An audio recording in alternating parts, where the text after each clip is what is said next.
મિત્રો બંગાળની ખાડીની સિસ્ટમના ભેજવાળા પવનો સૌરાષ્ટ્ર ગુજરાત ઉપર ફૂંકાઈ રહ્યા છે ત્યારે આજે તારીખ 17 અને બુધવાર આજના તાજા હવામાન સમાચાર જોઈએ તો આવનારા 3 દિવસમાં ક્યાં પડશે ભારે વરસાદ તેમજ ગઈકાલે અને પરમ દિવસે સારો એવો વરસાદ જોવા મળ્યો છે, હજુ પણ જોવા મળશે, પણ કયા વિસ્તારમાં તે જોવા માટે વિડીયો પૂરો જોવા વિનંતી।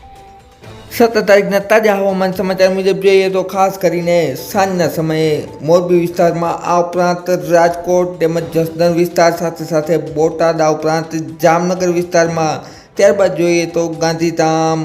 અંજાર, રાપર વિસ્તારમાં સાથે મુંડવીથી ઉત્તરના ભાગમાં માંડવી બાજુ સાથે નલિયા વિસ્તારોમાં છે અને આ ઉપરાંત જોઈએ તો જૂનાગઢ વિસ્તારમાં અને દ્વારકા વિસ્તારમાં છે એક ગાજવીજ સાથે વરસાદ જોવા મળશે મિત્રો। ત્યારબાદ વાત કરીશું આગળના સમયની તો રાત્રિગાળા સમય દરમિયાન છે એ ઉત્તર ગુજરાતમાં થોડા ઘણા વિસ્તારમાં વરસાદી એક્ટિવિટી જોવા મળી શકે છે। ત્યારબાદ આપણે તારીખ 18નું જોશું તાજો હવામાન સમાચાર મુજબ જોઈએ તો 18 તારીખના રોજ ખાસ કરીને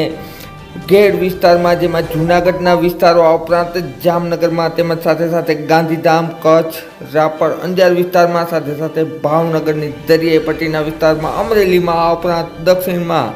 ગીર સોમનાથ, વેરાવળ, કોડીનાર અને ઉના વિસ્તારમાં છે એક ગાજવીજ સાથે વરસાદ જોવા મળશે મિત્રો। ત્યારબાદ વાત કરીશું 18 તારીખના સાંજના સમય દરમિયાનની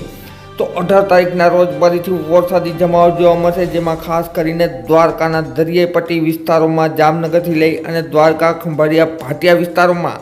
ગાજવીજ સાથે વરસાદ જોવા મળશે। આ ઉપરાંત જૂનાગઢના વિસ્તારોમાં સાથે ભાવનગરના વિસ્તારોમાં, આ ઉપરાંત વાત કરીએ તો મોરબી વિસ્તારોમાં અને સાથે આણંદ તેમજ ખેડા, વડોદરા, ભરૂચ વિસ્તારોમાં છે, સુરતમાં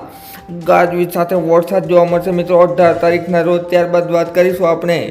રાત્રિગાળા સમય દરમિયાન તો 18 તારીખ રાતના સમયે ખાસ કરીને વરસાદી એક્ટિવિટી છે એ દરિયાકાંઠાના વિસ્તારમાં જોવા મળશે, જેમાં દ્વારકાથી લઈ અને વેરાવળ સુધીના દરિયાઈ પટ્ટીના વિસ્તારોમાં છે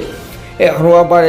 ઝાપટા છે ગાજવીજ સાથે જોવા મળશે મિત્રો। ત્યારબાદ આપણે વાત કરીશું તારીખ 19ની તો 19 તારીખ દરમિયાન છે એ પશ્ચિમ સૌરાષ્ટ્ર તેમજ પશ્ચિમ કચ્છના વિસ્તારોમાં ખાસ કરીને નલિયા આસપાસ છે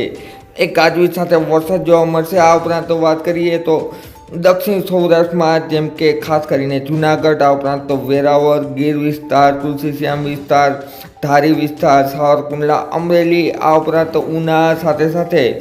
જેસર, મહુવા, ગારિયાધાર, ભાવનગર વિસ્તારોમાં છે સાથે વાત કરીએ તો ગોંડલના વિસ્તારોમાં ગાજવીજ સાથે વરસાદ જોવા મળશે મિત્રો। ત્યારબાદ આપણે વાત કરીશું 19 તારીખ સાંજના સમયની તો 19 તારીખ સાંજના સમય દરમિયાન પણ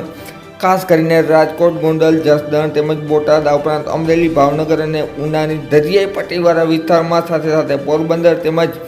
ખંભાળિયા, સલાયા વિસ્તારોમાં છે એક ગાજવીજ સાથે તેમજ હળવા ભારે ઝાપટા જોવા મળશે। આ ઉપરાંત ઉત્તર ગુજરાત પણ બાકાત નહીં રહે, જેમાં ખાસ કરીને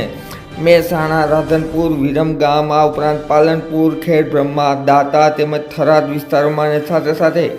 કચ્છના રણની આસપાસના વિસ્તારોમાં ગાજવીજ સાથે વરસાદ જોવા મળશે મિત્રો। 19 તારીખ બાદ પણ વાતાવરણ છે એ 16 કળાએ સારું જોવા મળે છે અને આગામી સમયમાં હજુ પણ વરસાદની શક્યતા છે, પરંતુ કયા વિસ્તારને અસર કરશે આવનારી બંગાળની ખાડીની સિસ્ટમ એ બાબતે છે અમે માહિતી આપતા રહેશું, માટે અમારી ચેનલ આજે સબસ્ક્રાઈબ કરી લેજો મિત્રો। વિડીયો જોવા બદલ ખૂબ આભાર।